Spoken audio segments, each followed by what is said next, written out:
In the councils of government, we must guard against the acquisition of unwarranted influence, whether sought or unsought, by the military-industrial complex. It is 100% real. There's a whole fleet of them. Look on the ASA.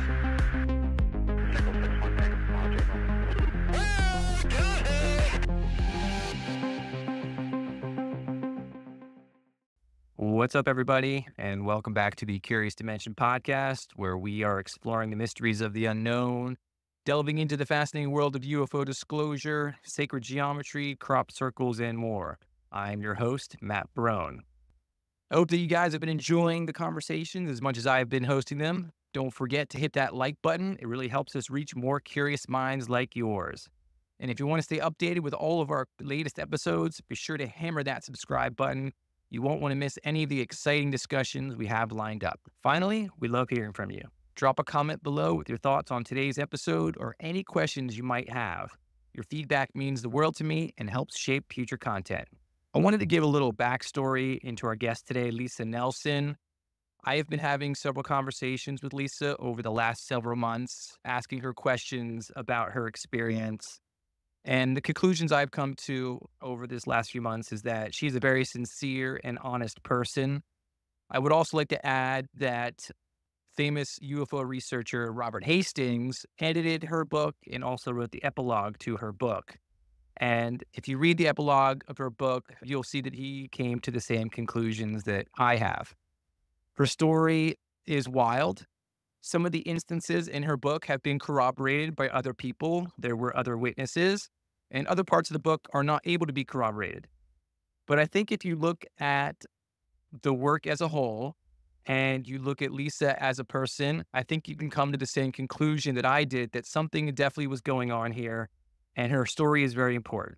So without further ado, I hope you guys really enjoy this podcast. Here's Lisa Nelson. All right, Lisa, we are rocking and rolling. How are you today? I'm good, thank you. So nice to Good. meet you, Matt. Yeah, I've been really looking forward to this one. You and I have been having some conversations over the past couple months. We met through a mutual friend.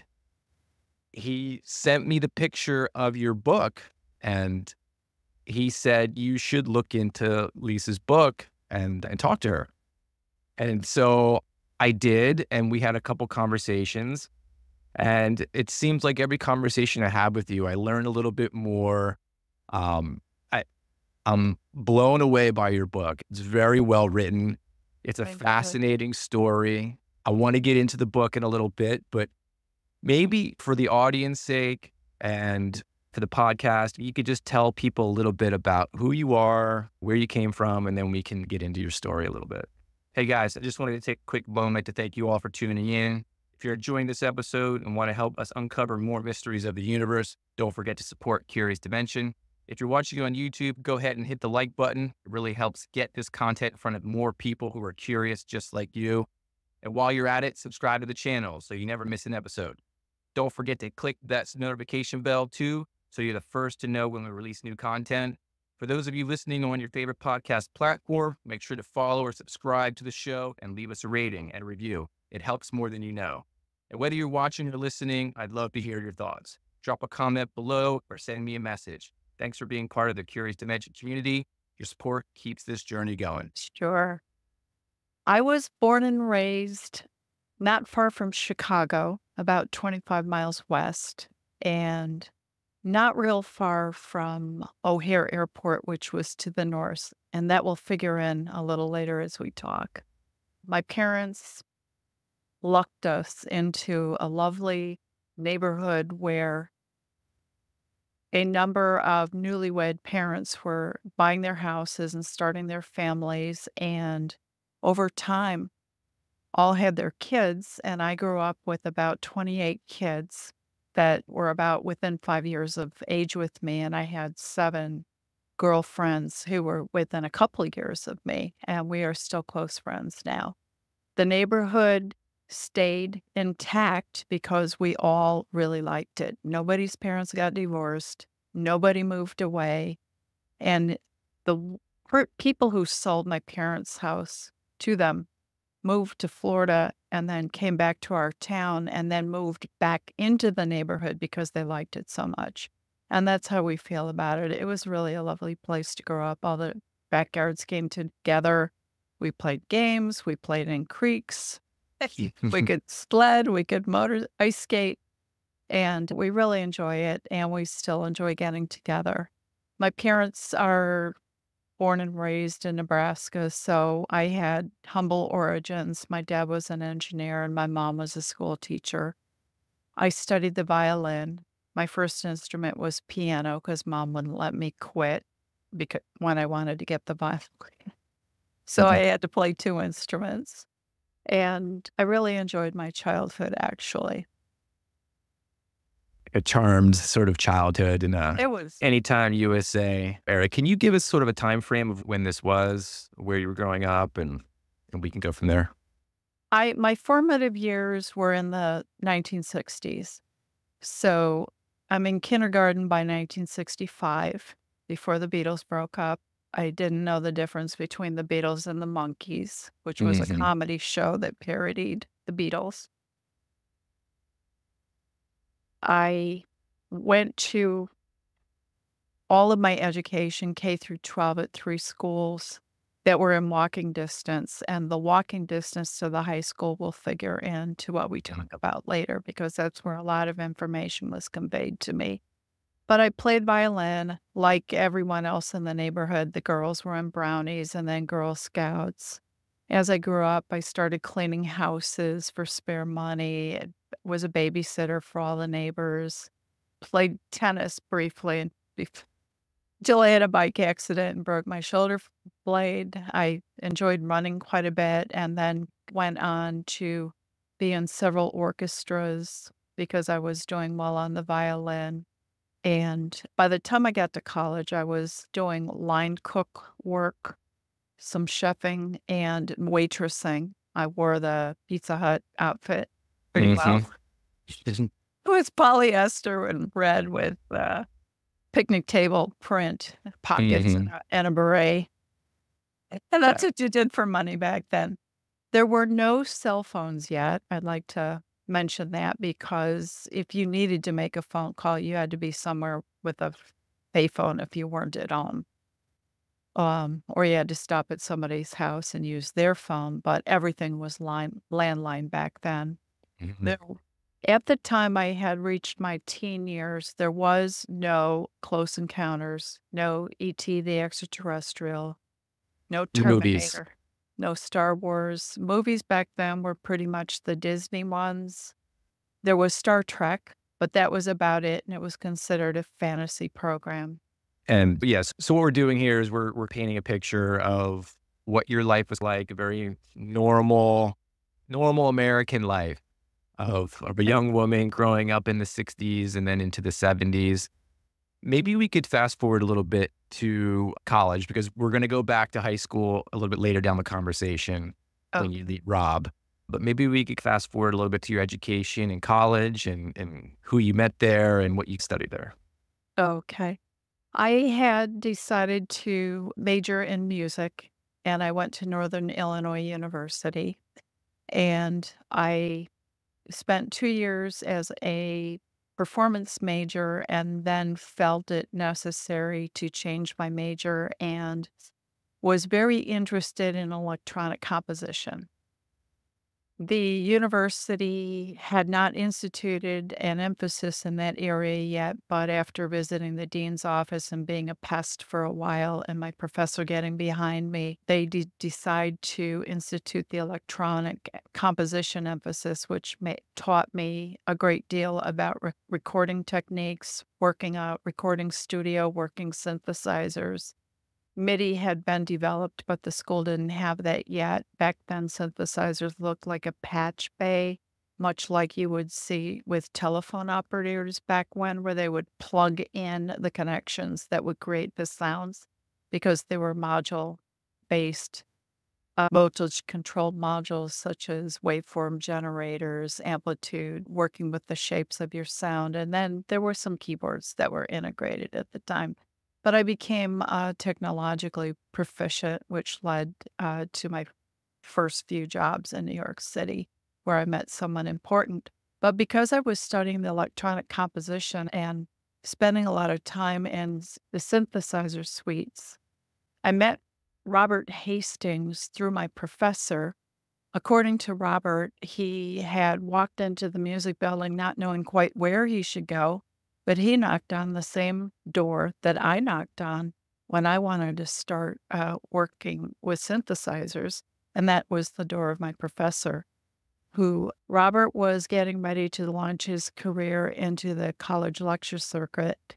He was gathering his materials to present and had created a multi-screen slideshow for his lecture around his assertion for the need of disclosure, which he may have been seeding that from as early as 1981. He had himself been as an Army brat, had been present in a control room at Malmstrom Air Force Base and saw a UFO incursion on the radar. They noticed that he was seeing things and it shooed him out of there, but he knew that UFOs had visited a pretty important installation, and he was feeling that there were secrets being kept by the government, and he wanted to let people know so that we could insist that we get the truth from the government. He has, from that point in time, I worked with him in the studio. What he wanted was sounds that would simulate the rapid movement of UFOs, and he asked me for a sound that sounded like a UFO taking off at Mach 7. And I made some really speedy sounds. And I almost said to him, that's not what they sound like. But I said that, and he snapped to attention and said, what? You know something? And I said, oh, never mind. Let's just get this work done. You didn't want to go down that road at that time. I was not willing to speak to anybody at that time. The beings that we will discuss later had warned me with very firm admonition that to speak would be to invite being taken away and severely questioned, and whether my freedom would come back to me or not was a question. So they had instilled a fear in me of ever speaking up. So I almost came close to talking to him because he had shared his close encounter with me. This is in 1980? This was 1981 when I worked with him, and that was just months before he began his career as a lecture circuit. And maybe just for people that don't know who Robert is, maybe we should just explain real quick. He wrote probably one of the most important books on the topic, UFOs and nukes. He's a very important researcher when it comes to UFOs in general, but specifically the connection between UFOs and nuclear installations. So that's 1981. Right. He had begun to collect the interviews that eventually became the release of that 2008 book.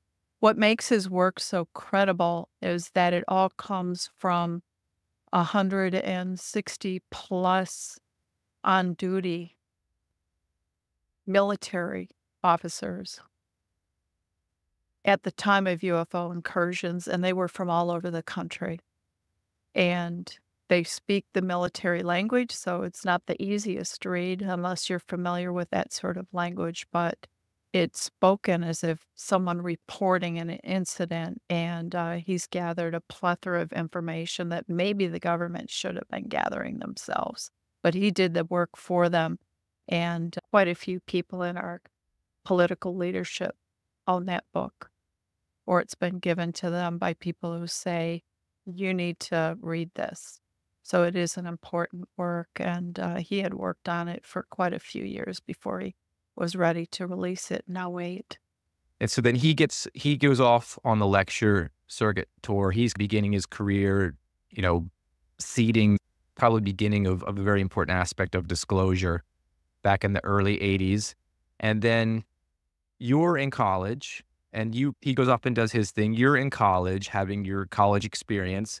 And then can you take us through to New York? And then maybe we'll backtrack and get more into the origin story here. But can you talk about New York, the people you met there, and what kind of work you were doing there? I married my high school sweetheart. We had gone to college together and decided that we would marry after I got my degree. It took a fifth year to get that done. And as soon as we were married, we headed to New York City. I got a position.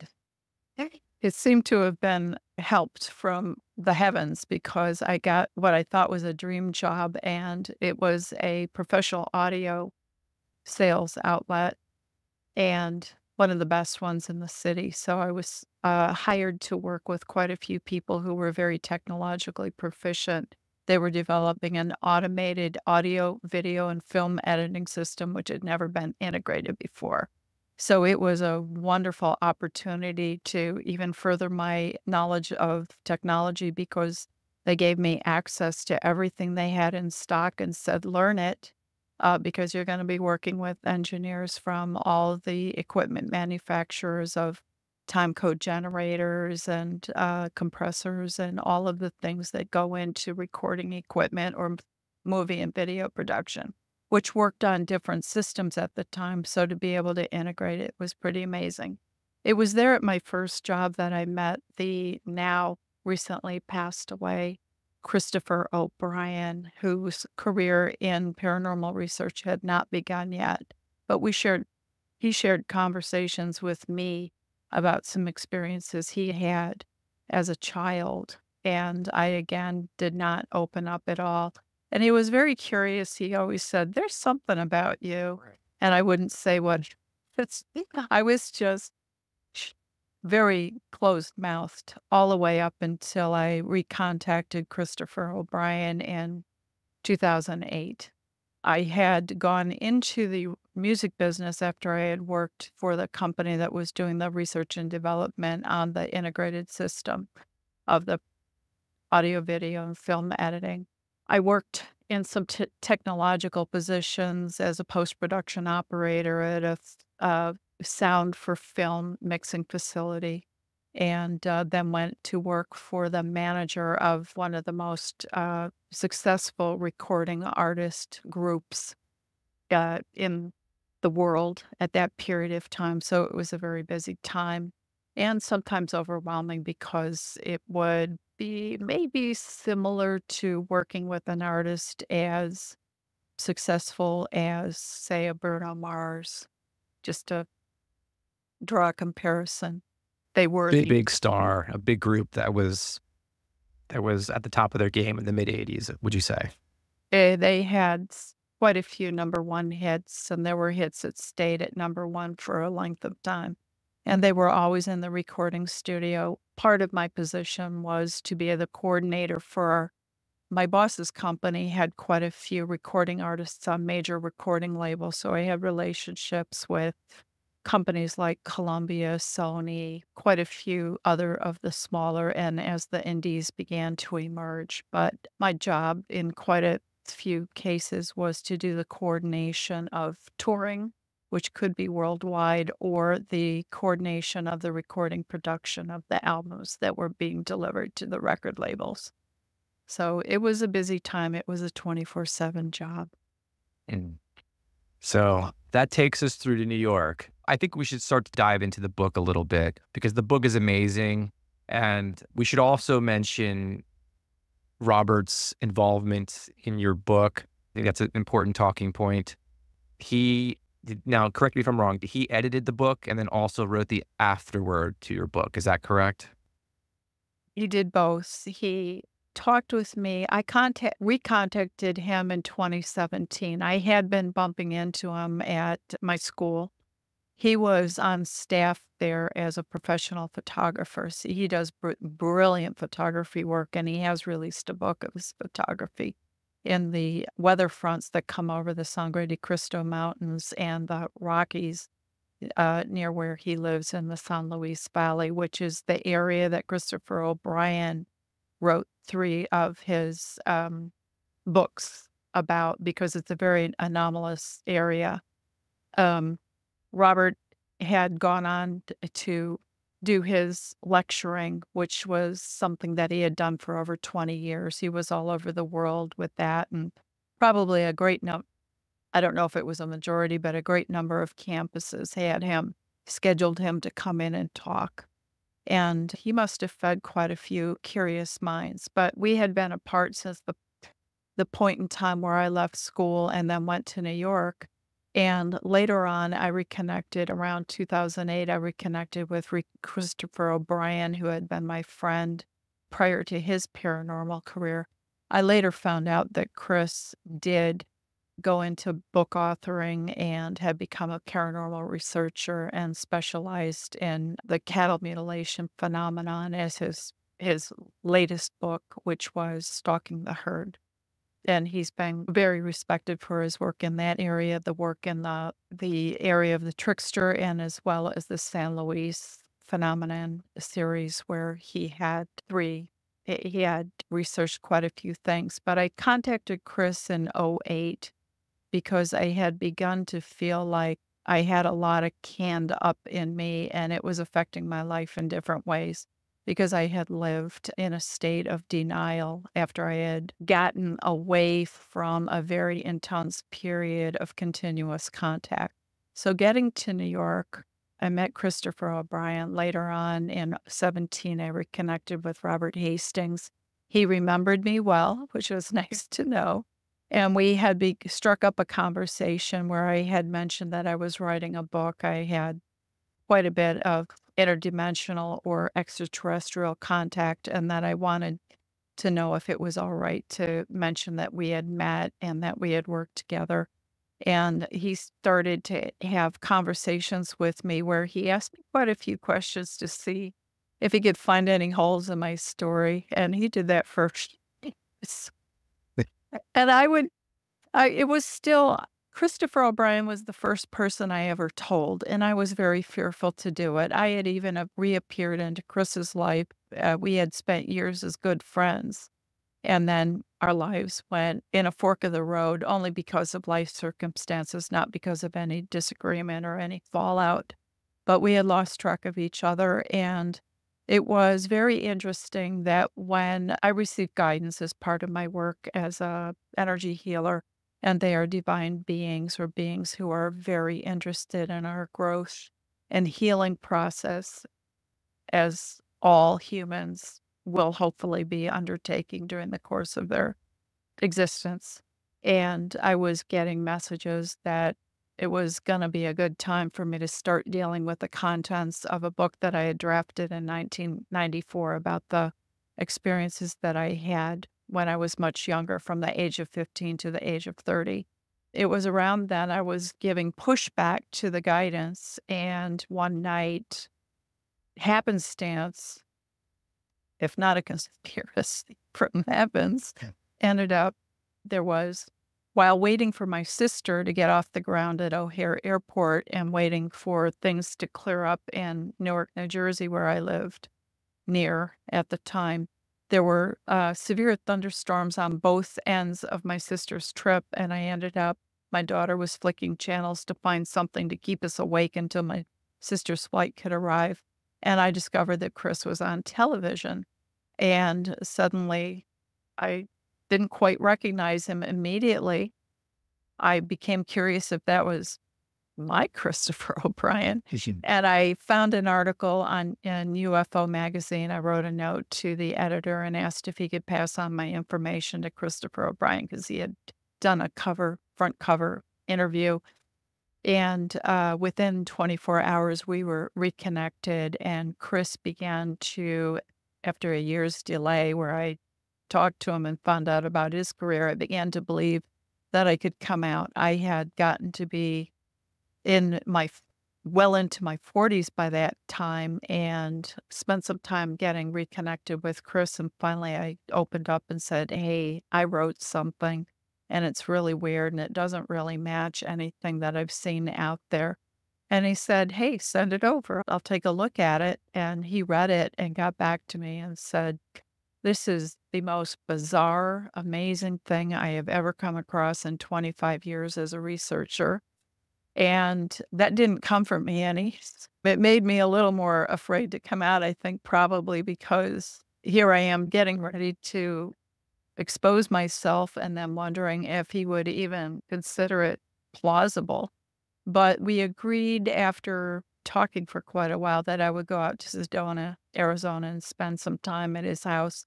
And we began to go through, he interviewed me for 5 days and recorded all of the interviews. And we went through all 300 pages of it together in person. And I found it very difficult and trying. And sometimes he made fun of me a little bit because some of it sounded unbelievable.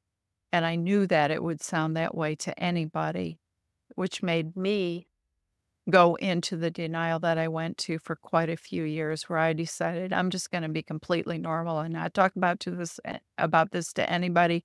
And I hope it goes away and stays away. And I'm just going to pretend it away.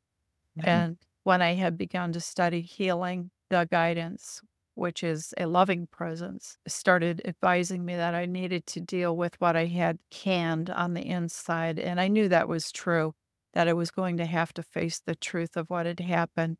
And so I started to work with Chris. We were forming a screenplay around the 1994 draft. It was mostly sort of a barf onto paper of this happened and this happened. It was a very adrenalized, very upset sort of person getting everything off her chest in 3 months. I had a maternity leave, and I knew that if I didn't use that maternity leave to write while my newborn baby was sleeping, which I had hoped would be a lot, and it wasn't. That's never the case. No, I wrote all day when she slept and was up all night with her. I went 3 months without sleep, but it was still very fresh in my mind. The whole of the interdimensional contact ended around 1989, 1990, which was the last point in time at which I saw Rob, whose name is Robert Barclay. He has since passed away, and the only remaining member of the family is the fifth brother, who I am close with to this day, and who contributed to quite a bit with the book. But Robert Hastings, by the time he had vetted me, he would pretend he forgot if he asked me, and it asked me again. And I started seeing the pattern. I said, oh, he wonders if I can be believed. And after discovering that I was very consistent and all the details were always the same, he decided I was a very honest person and very genuine and sincere, which he has pretty well offered that thought in the sort of the epilogue of the Rob portion of the book. And he offered eventually in I think it was 21, he said, I could edit it for you if you like. And I thought, wow. He would let me know if I was going down a rabbit hole that didn't make sense, because he had spent years making sense of it with me, myself. But he had asked a lot of insightful questions and had decided that it was something worth participating in. And I was very touched by that. He's been a wonderful friend, and the kindness that he gave to me when I was sometimes crying about things that had occurred, because some of the things were very shocking and some of the things were very painful. And then there was, when you're a teenager, you don't really know yourself very well. You're trying to discover yourself, and you do this by trying to get other people to discover you, because who knows you and likes you in high school is a super important thing as you try to decide whether you're worthy or whether you need to stay in the shadows. And I myself was staying in the shadows for good reasons. So it was very difficult for me to share with Christopher. And then later, which was 2008, and then later with Robert Hastings. But they were the two first people, besides my healer, Joy Adler, who is the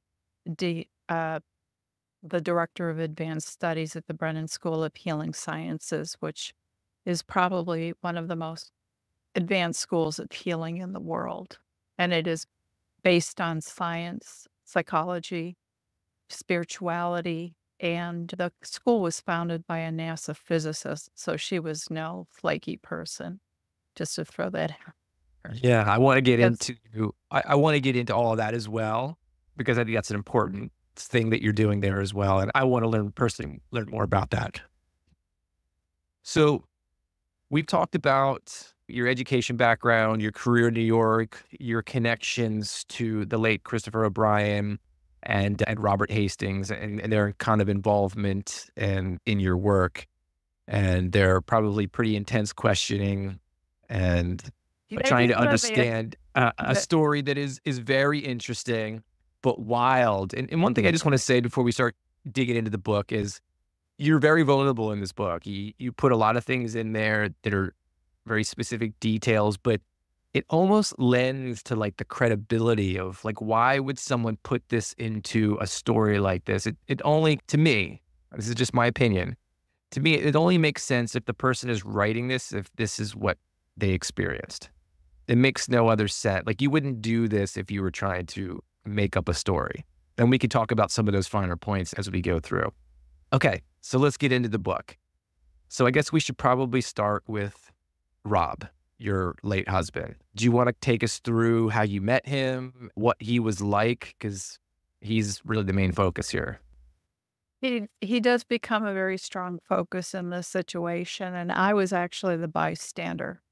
I had read Eric von Daniken's book, Chariots of the God, when I was about 6th, 7th grade, which would have been about 12, 13 years old. And I had a burning curiosity about whether UFOs were real. I really wanted to know. I prefaced that by saying I think people are predisposed to contact, perhaps by their openness to it or a deep desire to know. Rob and his family moved to the outskirts of my neighborhood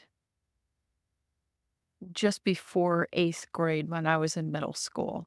And he was a platinum blonde, blue-eyed, tall, athletic built, skinny at the time, but he was filling out, extremely intelligent guy, and had become popular as soon as he got there to 8th grade.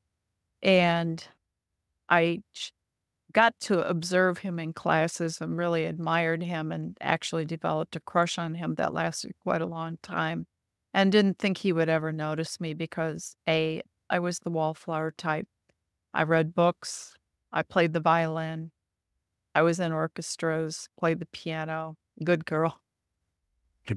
My mother told me at that day and age. And didn't consider myself popular at all. So it was a yearning that I had. And later in sophomore year of high school, he invited me to the dance, which shocked me. Couldn't believe my ears, but it was a fantastic change in the turn of events, especially given my past crush that I'd had on him. And we began to date, and we began to get close, and I began to get to know his family, who they were about 8 houses away from us, but not in the block of the neighborhood. They were in a different block, one that was adjacent to our block. It wasn't long. It was maybe a month or 2 of dating him when he came to me with a serious discussion that he wanted to have. And so he asked if we could go for a walk. And he said that something happened that was very upsetting to him and that he had to let me know something he had never told me, which he said that he had been adopted. And the reason he was adopted was that his parents had been abducted from a vehicle that he was in when he was a little boy, and he had never seen his parents again. And he had been contacted by beings that now wanted to meet with him. He was afraid. He was sad. He was upset. And to me, it seemed sad, but also concerning and very bizarre, because here in my life, suddenly, it wasn't in a book. It was in someone talking about it in real life. And I wondered, how could beings from UFOs call up a guy in high school? And he told me they used the telephone and that they were planning to come for him that night. And went in my bedroom that night and stayed up as late as I could. And I kneeled on my dresser, which was beneath my window. And I looked out the window for as long as I could and didn't see any UFOs coming nearby.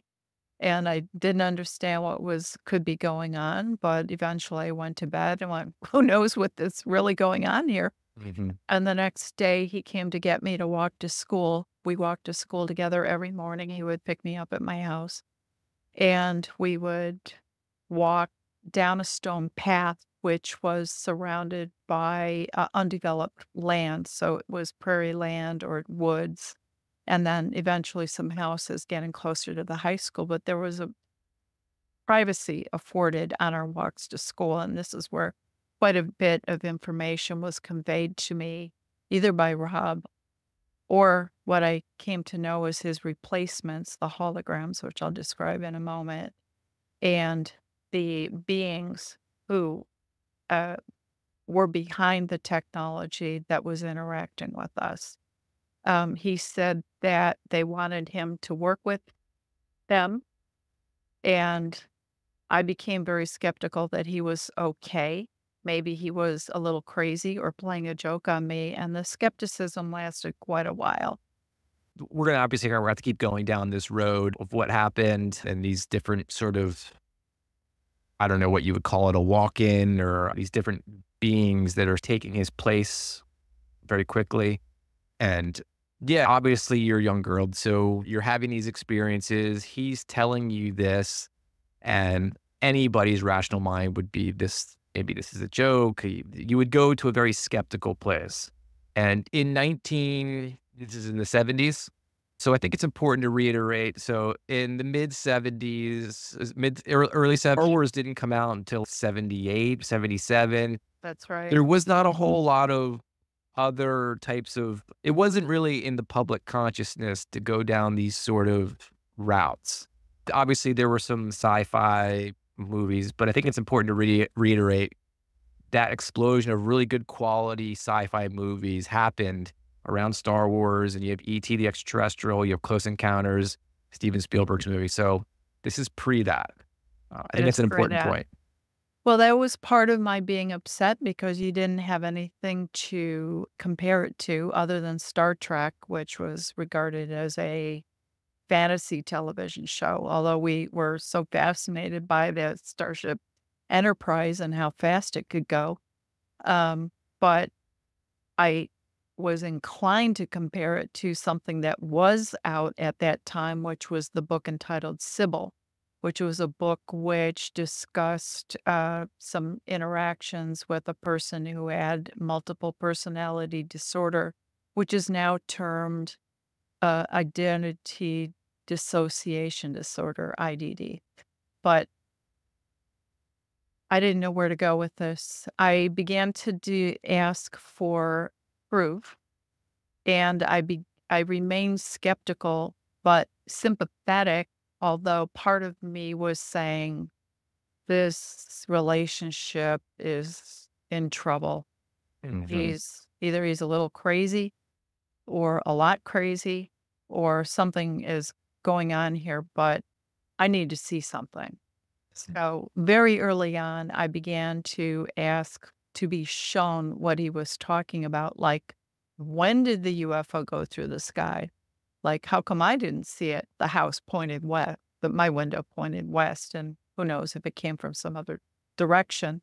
But the details were slowly starting to filter in, and he began to talk about that they didn't come to him, he went to them, which meant that what they did was picked him up and instantaneously transported him to a craft which was far enough away to not be easily detectable, and instantaneously replaced by a visual holographic representation of him in his likeness that had the ability to suggest to a viewer that there was solidness, that there was smell and warmth to the appearance of the body, and that there was some rudimentary programming there that was meant to create a copy of his personality to some degree.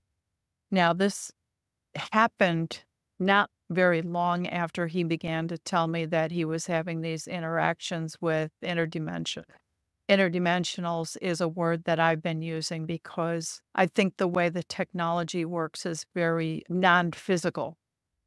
And we have made the assumption quite a bit that most craft are metallic or made of something, but we're now in current day talking more about things that seem to have an effect of an aura or a sort of energy shield around the people and the beings in the conveyance. But at the time, we used to think of spaceships as something that would be metallic and had some kind of super duper engine that could go very long distances. So to be told that he was being lifted was the term that they used, and he used instantaneously replaced by a hologram felt preposterous to me because it was impossible to see the seamless switching of him leaving and being replaced. It was that faster than that. You could not catch it with your eye. But what began happening was that I was being confronted by a personality that was very full of glitches, I could say. It could be funny, but it didn't have the essence of a person. It was rather crude and rudimentary. We could call it a 2.0, and they named the first iteration of the replacement number 2. And over the years, there were so many that eventually we just stopped naming them, the versions of the holographic replacement, as number 10. Eventually, they all became number 10. There was a while where it was number 2, then number 3, and they would get replaced if there was some kind of problem because they were meant to deal with me as a person who was a support to Rob in the eyes of the beings who were said to be called the guardians. And unfortunately, that's a term that's used in a different number of contexts now. But the beings referred to themselves as the guardians, as did Rob referred to them as the guardians. And over the years, information was given to me to give more information about Rob's background as an actual inhabitant of another planet that had been lost to disease, and that he had been living on Earth very discreetly because the atmosphere was conducive to similarities with his home planet atmosphere. So this was a good place for him to be. But I was told gradually through a series of iterations of these holograms, and sometimes Rob, and occasionally the guardians would come in as you said, in a walk-in format where they would take over Rob's consciousness and project themselves into his body to speak to me and tell me things that they needed me to know so that I could understand what was going on. In the beginning, to help me know when a switch was happening, they made a rule that when Rob was going, there would be a finger snap and an announcement, this is 2, or this is 3. They were sequentially more sophisticated. The first one was, if you could imagine Terminator in the beginning, it was very robotic and not very friendly and not a warm personality at all. And you know that you were dealing with something that was very robotic. Later on, they got to be difficult to tell the difference, and you had to rely on your sense of essence, as I found in later years, that sometimes I could be deceived if they felt they had a good reason to do that. But I wasn't supposed to be misinformed. The use of the finger snap was to inform me that the change was happening, announce who it was, and then they would carry on as that replacement. One of the purposes for the replacement was there was a law that was cited that they couldn't just take a person off planet, that A, it would disrupt my mental health, but B, if they found out that Rob was gone, it would create all kinds of havoc, especially with the parents, who we were very much about not letting them in on this interaction, this relationship that we were developing, because our parents would say we were crazy. We certainly didn't want that. Yeah. So I love what you did there. You got right into, it was one of the questions I wanted to ask you was maybe we go into some detail about how this sort of switch took place, but you touched on that, which is important.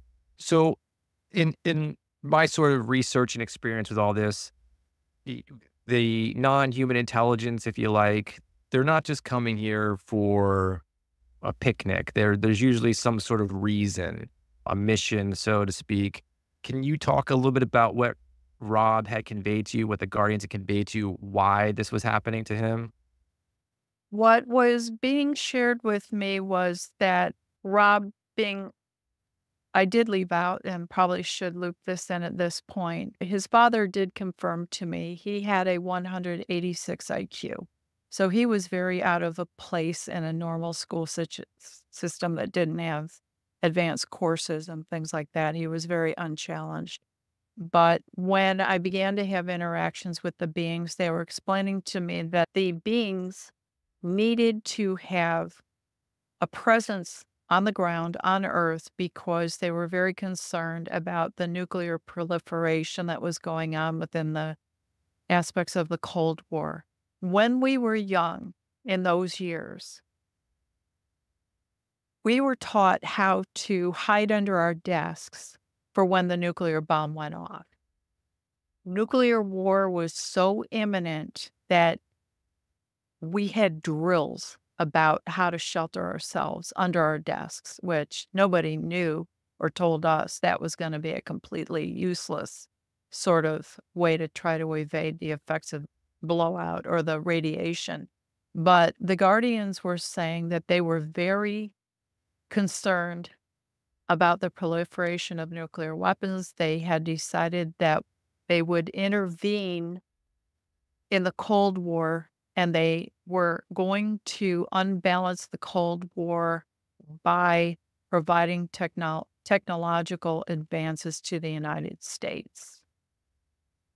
When they explained to me how they would be doing this, they said that they were designing technology and that sometimes Rob would help with calculations and programming. They also described him as actually a very old being who had the benefit of life regeneration technology, which we can talk about much later. Mhm. But that he was a very old being and that the Guardians were protectors of Earth because we were too immature at this point in time to interact with other planetary systems, and that their role was to protect unintegrated planets from encroachment, which could come from pirating sources or civilizations that might want to enslave our planet for their either for resources or for to take over the planet for their own uses. So there was a protective stance that the Guardians were taking to our planet, but also a recognition that our lack of maturity with regards to how we use the nuclear weapons was of great concern to them.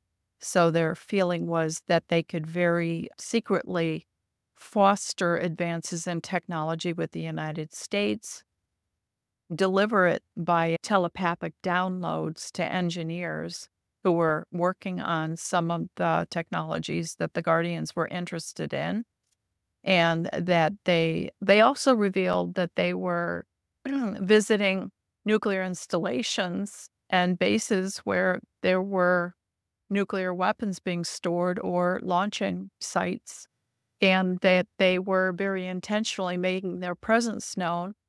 And they were very well aware that they were creating national security emergencies. And they would sometimes describe how they would make trouble at one place or another, naming some of the locations. They sometimes would mention Detroit. They would mention NORAD, which was still open at that time, and other places. And I had no way at all to know whether what they were saying was true or not. So it was very validating for me when I discovered Robert's book. It Which was didn't very come out until 2010? oh wait, Oh, wait. Okay. So we're talking long after all this was going on.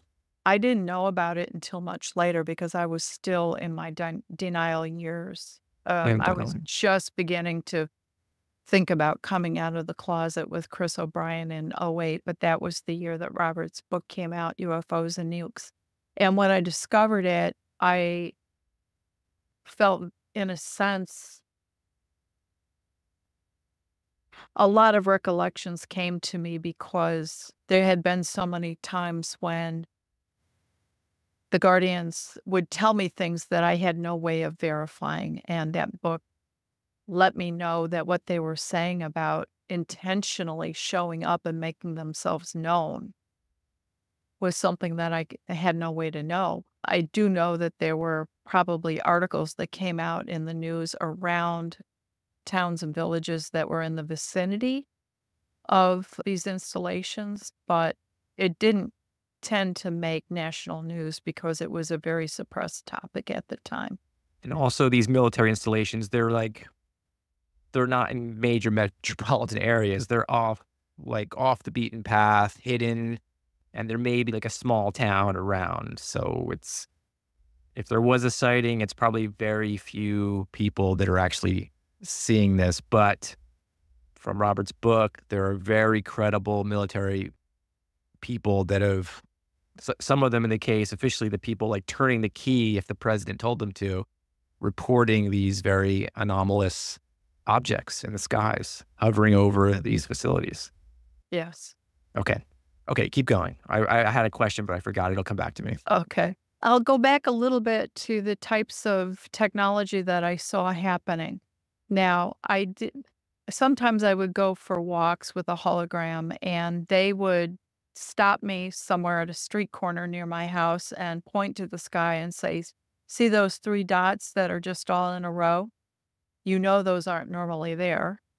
Just watch it for a while." And we'd stand on the corner and talk, and they would show me lights overhead and point to particular craft that were traveling pretty low to the ground south of O'Hare. I was growing up about 20, maybe it was, I don't recall the exact distance to O'Hare. It was somewhere between 25 and 40 miles to O'Hare Airport, but the air traffic tended to be pretty high. But during that day, during those years, some of the traffic was coming very low, and there was a lot of helicopter traffic as well. They would point to one and say, "That's one of ours. We have the ability to tell air traffic control that that our craft is a commercial flight, and we can just fly it through and keep watch over your area to make sure that no one's attacking Rob." He had a name that they used for him that was his agent name, which was Tomar. And they would talk about him as being an old person who had a number of lives as a protector and a warrior, very much while he was being a teenage boy in our neighborhood. He was working with the Guardians. They had said that they were interested in him because he had magic. And I did see some examples of where magic may have been displayed. They were looking to meld technology with magic, and they started to talk about a movie that came out. It was entitled Wizards, but they were talking about that movie for about 2 years before it came out and was discussing day and age, perhaps a mythical day and age, but talking about the importance of melding magic with technology to maintain a sovereign presence and a protective presence. Robert Hastings sent me an article recently that talked about technology and magic now. So they are looking into that now. I just wanted to add that out, and I may be able to find it. But there was illusion, which was the ability to tell a person's senses that they were seeing something other than what was actually there. And the book will talk about some examples of that. There was the use of the holograms, which was a supposed replacement. There was suspension where the Guardians would say that they would put his consciousness into what they called an unconscious box, meaning suspending his awareness and then taking control of his body. And sometimes they would. There were a few visitors that came during a span of time, and they came in Rob's form. So they were very different beings. Two of them were female and came and had visits with me at times when he was away or busy, and they took advantage of that time to have interaction with me because there was a great deal of curiosity about Earth culture and how Earth beings are in terms of their feelings and what's important to them. Because, as I understand, and this was validated by Tom Kenyon's book, The Arcturian Anthology, where he had interaction with beings that also called themselves guardians, that they have a protective and a very dutiful stance to our planet, which is why the subtitle for my book is, Are They Here to Help Us? Because I think that's a very important question to ask in the disclosure debates. In the discussion, we can't across the board take any being that is in our airways to be an enemy, even though they have advanced technology. If they're not using it against us, they're not actually threatening us. So I think we as humans need to have some discernment about what we're interacting with. And I feel certain that some of the beings that do come to Earth have their own agendas and are looking out for something that they want to get out of it. And it may be curiosity seeking, but as far as disclosure goes, I don't think it should be strictly a military, this is a threat to us because we can't shoot it. Right. There is some gray area that we need to consider, and I wanted to fashion the title of my book to at least put that question out there. Are they all bad? There may be bad ones. Lou Elizondo has said that there are ones with differing agendas, but there are some with beneficial agendas. And what my book talks about is this idea that there was this operation going on with these beings utilizing this young man's body at times or his intellect at times, but allowing them to have a presence here where they can use means of being present and influencing the development of technology. And We can get into that next, but I remembered what I wanted to bring out before because you mentioned an important point about these downloads of information. If you had told me that maybe 5 years ago or 10 years ago, I would have thought, absolutely not. That's way over the line. But now I'm hearing that quite a bit from very reputable people. Diana Pasulka's book came out, American Cosmic, where she has a friend. In the book, she calls him Tyler, but I think his identity has been outed now as the NASA rocket scientist Timothy Taylor. And he openly talks about trying to invoke this information through like sets of protocols to get information to come to him.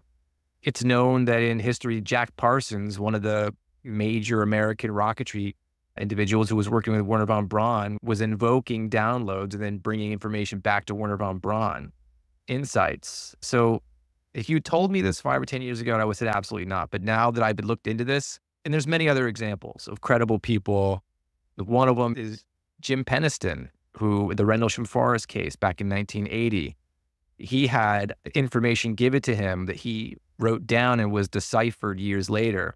I'm going to be speaking to one of the guys that deciphered that in about a month or so. But this is a reoccurring trope in this conversation that I don't think gets enough credible play. And so I just wanted to highlight that again, because I think that's important. I do include in the book some of the data that came from the Foundation of Research for Extraterrestrial Encounters. And there was a very large number of people who took those surveys. I participated in all 4 levels by invitation. And I think it was either 1,600 people, if I'm recalling correctly, had reported having technological downloads.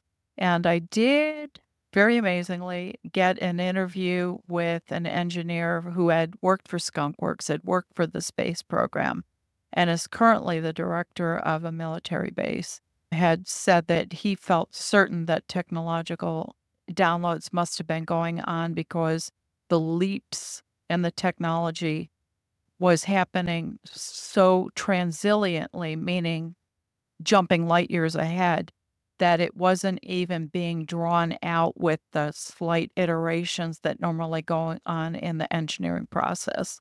So I believe that there is a body of evidence and information, and anecdotally or otherwise, that people are receiving completed designs of technology that is moving us along. So I was very validated to hear that there are people who are concurring that they have experienced it themselves or had witnessed it with their own eyes and being on some of the projects. I know that time is flying. Did you want me to talk about some of the instances of contact that had nothing to do with Rob or where he Yeah. was not Why don't we do present? that and let's see how far we get. And then it seems like we still have a lot of meat on the bone here. We can always do a part 2 if you're open to that. I am. Okay. Yeah. Why don't we do some of that? Because those are some of the more interesting events that occurred. Did you want to go into the telephone instances, or are there other things you wanted to talk about? The stolen diary instance was one of the first times that I had to admit that stuff was going on beyond a human ability. But this And is high school. this was high school, Okay. so it does Got it. jump back. I had been writing everything down that I was being told every night in my tiny little diary, and I was writing so small that I doubt anybody could have read it. But there was one point in time that Rob said to me, and I had never told him I was writing in a diary. He said, "You really shouldn't be writing this down." And I was a little shocked, like, "How'd you know about that?" And he said, "I know the Guardians keep tapes on you. They keep track of everyone who knows about them. So they know about you've been writing this all down." I defied that request and continued to write everything down. And one day after dinner, I was drying dishes and I got a phone call and I was being suddenly yelled at in Rob's voice. And they were saying, "This is the Guardians. Do you know what you've done? Your diaries have been stolen and they've been used against Rob. And he's gone off to try to get him back for you, and you've caused a big mess." And I put the phone down and ran to my bedroom and discovered that my diaries were not in my room, not in my secret hiding place, not stuck somewhere else. And my family had been home that day. It was a weekend day, probably a Saturday, and I was bewildered. I went back to the telephone and said, "Stop writing this down." And my You were diary, told. I was told, "Stop writing this down." And my diaries had vanished out of my house. I don't know how anyone could have gotten in our house with our family home on the weekend. And they hung up on me, and I immediately called back to Rob's house because there were only landlines in that day. There was no such thing as cell phones yet. So I called back. I got a busy signal and I said, "Oh, I have to run over to Rob's house." And he was coming around the corner. He was one house away from me, and he had my diaries in his hand and they were mangled. And I was shocked to see him there because his voice had just been on the phone, and it takes 5 minutes to walk from his house to my house. And I had run to my bedroom, discovered my diaries missing, went back to the phone. They yelled at me, hung up on me. I called back, and the phone was ringing busy, so I was being blocked from calling the house. So I ran out the door. I got to get over to the Barclays house, and he was showing up Already. already showing out. And I was floored. This is the first time I had to say to myself, "This isn't a joke anymore." I cannot figure out how that could have happened. How could he be on the phone with me and walking from 8 houses away to my house? Mm. So I was very floored by that. I continued to demand to be shown things so that I could believe, because I was having a problem justifying to my mind that this was really a thing that was happening. But one night, helicopters came from a distance, a formation, and it was approaching our house, and it got louder and louder, and it had woken me up. And I couldn't imagine why everybody else wasn't woken up by it, but my family remained asleep. And soon lights were streaming in my window, and they seemed to have stopped over my front yard. And it was a roaring noise. And I'm like, why don't mom and dad wait? Why doesn't anybody wake up? How come I'm the only one awake? And it was as if I was in a trance. I walked to the living room. I saw lights streaming in through the front yard. I walked out. I don't even remember, come to think of it, walking through the door. I walked out to the front yard, and as I came out, all the helicopters flew away, and I looked up, and no higher than a high ceilings amount of height was a massive craft over the house. And I looked towards the neighbors across the street from us to see where the craft ended, and it covered their entire yard. And it was at least as long as a football field. It had a very soft hum to it, and there were a couple of very small lights, ruby red or cobalt blue, along the, I won't say it was a seam, but it was along the belly of the craft.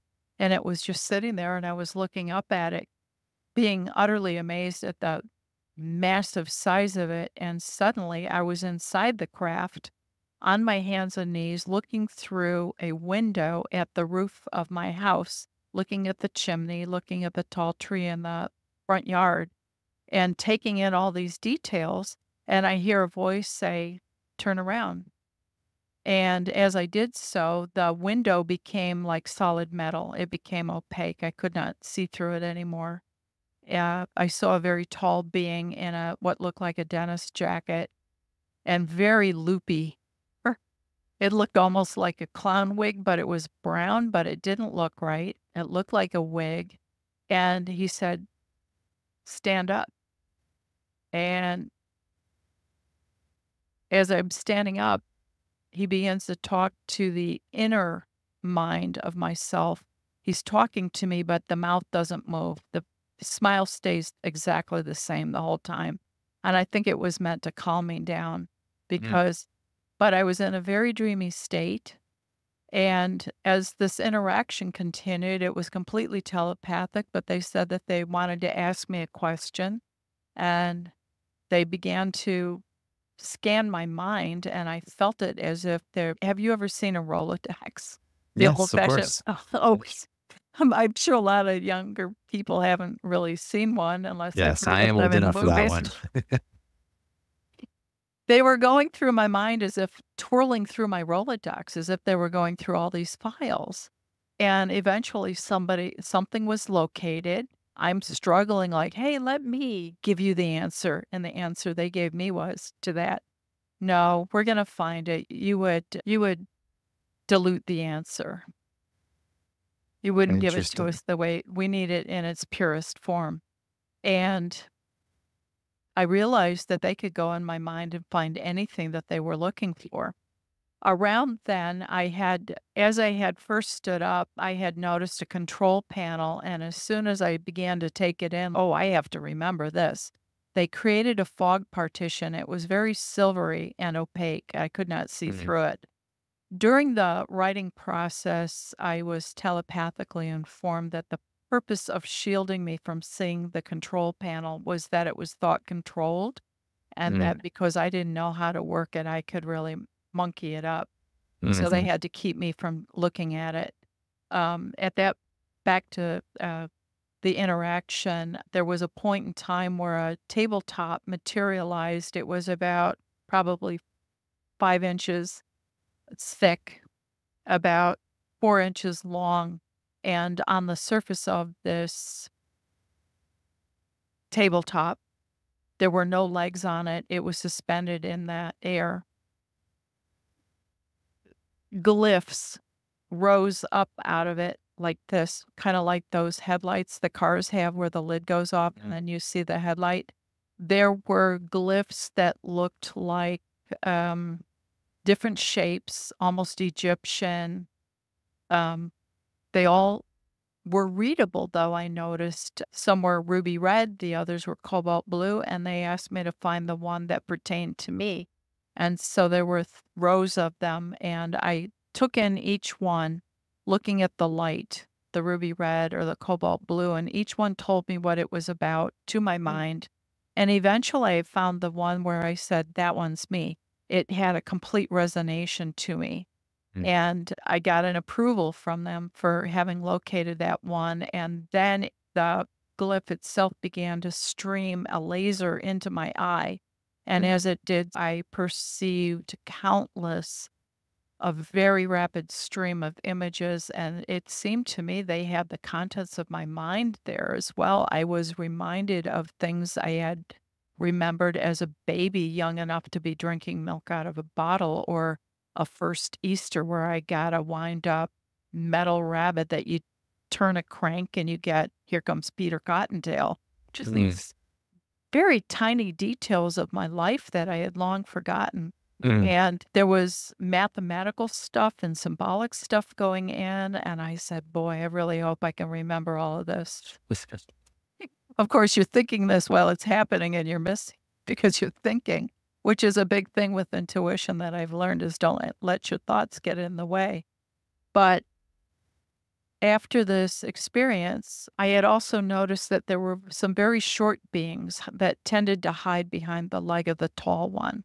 They had really skinny arms and they wore things that looked like monk robes, looked like burlap with a tie around the waist, and they were egg-headed with very large eyes.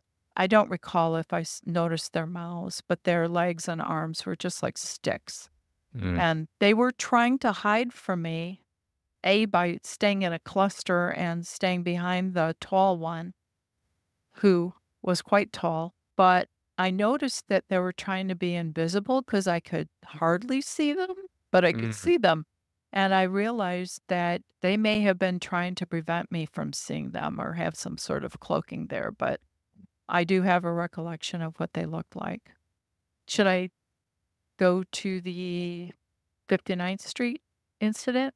Yeah, why don't we, first of all, that's a very profound close encounter that you're describing there, not unlike other ones I've heard of before. That's an amazing, this is in high school, correct? This was in high school. It was about junior year. I was about 15, 16 years old. The time span would have been about 75, 76. And there's no loss. Do you have any loss of time with this experience, or do you have full conscious recall of this? It sounds like you remember this pretty vividly. I remember it very vividly. I don't know by use of a clock whether I had looked at a clock and then looked at a clock later and said, where did 6 hours go? Thing. I did not feel like it was a very long encounter. They had gotten me back into my bed, and the last words I remember myself thinking before I was solidly asleep again was the opposite, and I actually wondered if this was a mantra that had to do with it. When the helicopters were coming, and I was starting to awaken and feel the rumbling approaching, I noticed I was in a strange state of consciousness, and I heard my mind say the words, I'm asleep, but awake. And then the helicopters came over my yard. When I was back in my bed, I heard the words in the opposite order, I'm awake, but asleep. And so it seemed to have closed the encounter in some way, and maybe there was some sort of hypnotic or trance-like state induced for me. I did notice times later on where it seems that people's thoughts and minds may have been amended, which comes in something we may talk about in a little bit.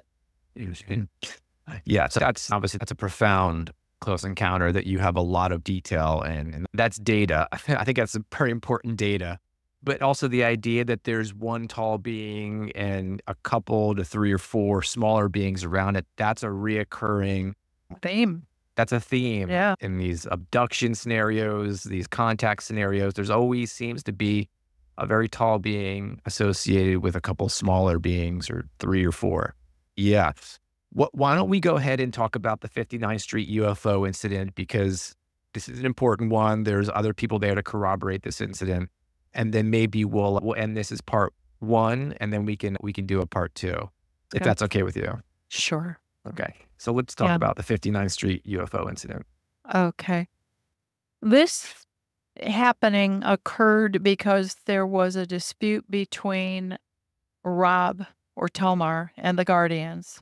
Rob was very angry, and according to the hologram at the time, Robert had done something that was against universal law.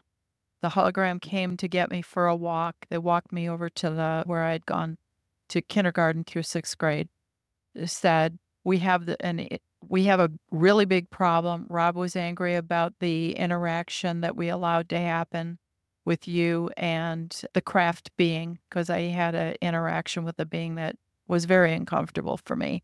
And I was basically overpowered in the situation, and it wasn't friendly. So he was in a retaliatory mode, and according to the hologram, he had brought a craft very low over his house, and that the Guardians had a big cleanup to do, because if the incident got in the media, he was going to have to move. And they didn't want to have to do that, but they said it mattered a lot to me because my boyfriend might not be able to live where he lived anymore. After this talk happened, and it was a very urgent, official sort of information that I was given, we walked back from the grade school back to my neighborhood. And when I got there, the hologram departed and said, I've got my work to do. I'm going to leave you with your friends. There were quite a number of neighbors standing at the top of the hill looking at the sky, and there was a very strange object in the sky that I would describe as being as large and as behemoth as the World Trade Center would be. And this is the picture that's depicted on the cover of the book, correct? Yes. Okay. I'll add that picture in post so people can see what that looks like. Okay. It was without detail. It was a rectangle, vertical rectangle that had unbelievable size to it, hanging in the sky. From behind it was emitting light that was as bright as lightning. And then around it was a cloud of deep purple clouds that were very amethyst colored, very purple. You don't often see storm clouds like that, but this was a summer evening. The sky was completely clear, and everyone was looking at this rectangle in the sky that to me looked to be as large as a skyscraper. With no features like doors or windows. It was just a bar. And I cannot imagine how large it was, but it was hanging there. And there were a number of us talking about what should we do about it, because we should maybe call the media, or we should call the newspaper, or what do we do about this? And people were putting out different ideas of, this has to be reported. And I was not wanting it to be reported because it had implications in my personal life, and I certainly wasn't going to speak up or saying anything about, I know what that is. But we watched it from about 7 o'clock on an afternoon, summer after dinner hour sort of time, until dusk. And in the summertime, the sun stayed up late. It hung in that position in the sky, and other things such as satellites. There weren't that many satellites back then yet, but there were some. Stars were rotating with the motion of the planet, and it was not moving. It stayed exactly in its position, and it was exactly to the direction of Rob's house.